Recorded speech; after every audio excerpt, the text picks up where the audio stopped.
Kayo, para kanino ba kayo bumabangon? Ay abaw, nagtanong, ang tamad din bumangon ng maaga. Ay hindi ako ganon. Hindi lang talaga ako umaamin na ganon ako. At dahil marami tayong responsibilidad ng mga nanay, ay mapilitan tayong bumangon. What? Di ba ganon? Baka sabihin nyo, ako lang ang ganon. Ako, napaka-plastic naman.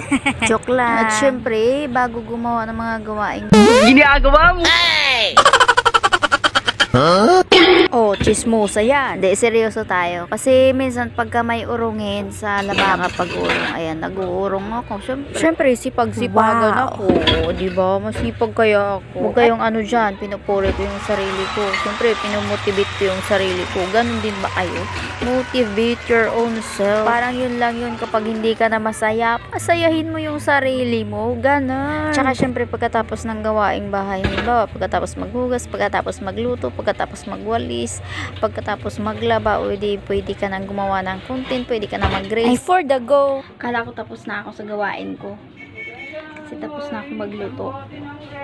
Tapos na ako magsaing. Tapos na ako magluto ng ulam. Tapos, meron pa pala akong binabad. Ano pa akong binabad? Ayan. Mga sapatos. Oh, diba?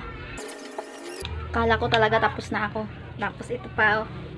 May tupiin pa ako. Ay, kasi pa makapagpahinga na ako.